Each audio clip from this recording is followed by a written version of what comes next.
भाई क्या करवाया तूने तुरंत मान गया। मैं न्यू दिल्ली डिस्ट्रिक्ट की प्रोटेक्शन ऑफिसर हूँ। डिपार्टमेंट ऑफ चाइल्ड डेवलपमेंट से पटियाला हाउस में पोस्टेड हूँ। ठीक है, मैं आप लोगों को ना डोमेस्टिक वायलेंस एक्ट के बारे में बताना चाहती हूँ। आप लोगों को पता है कि क्या है डीवी एक्ट? कोई जानकारी है किसी को भी डीवी एक्ट के बारे में?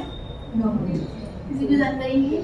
डोमेस्टिक वायलेंस एक्ट घरेलू हिंसा जो घर में होती है, जैसे कि सास बहू की पति हाँ हिंसा ही मीन्स वही है ना, हस्बैंड वाइफ की।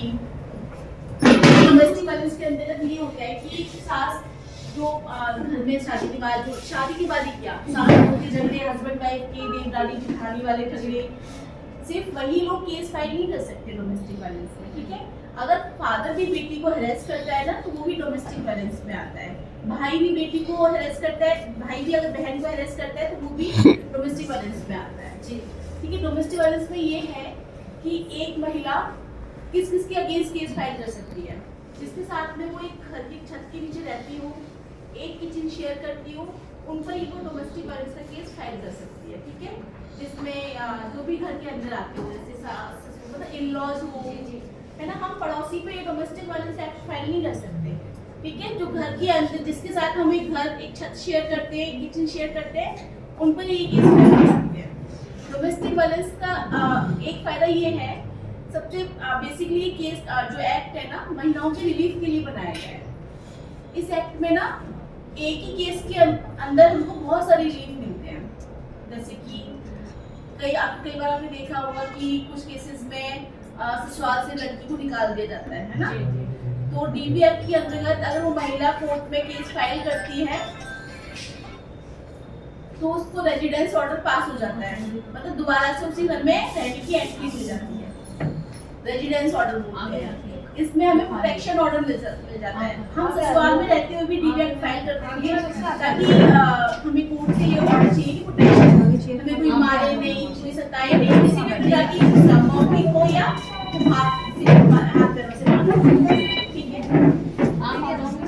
में आ गया एक छत के नीचे रहने वाली जो भी महिला जो उसके साथ एक छत पर किचन शेयर कर रहे हैं, उनके अगेंस्ट केस फाइल कर सकती है अगर उनसे कोई शिकायत है तो।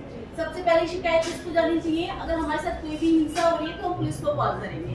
ठीक है, हमारे साथ कोई मारपीट हुई है उसकी एमएलसी बनवाएंगे, वरना आप प्रूव कैसे करोगे कि आपके साथ मारपीट हुई है? ठीक है, सबसे पहले पुलिस में कंप्लेंट, सेकंड अपना एमएलसी प्रिपेयर करवाओ, मतलब पीएससी आपको जो भी गवर्नमेंट हॉस्पिटल होता है उसमें लेके जाती है।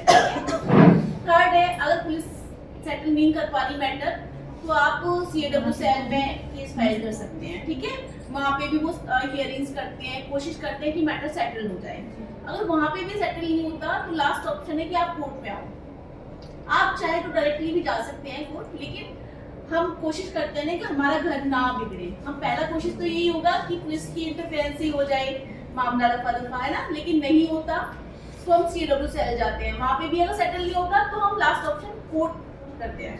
कोर्ट से हम, लेकिन अगर जैसे कि मान लो लड़की ससुराल में रहना चाह रही है, ठीक है, उसको निकाल दिया बहू को घर से बाहर, तो सबसे पहले वो पुलिस कॉल करेगी। ठीक है, पुलिस कॉल करे, पुलिस आएगी जो भी होगा, और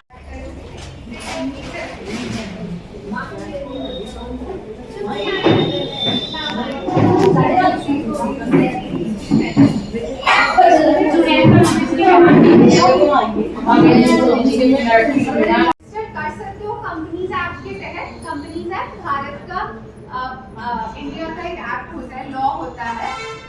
उस लॉ में आप उसको रजिस्टर करवा भी सकते हो, अनरजिस्टर्ड भी हो सकता है, उसमें कोई इशू नहीं है, लेकिन उसमें आपके पार्टनर होगा।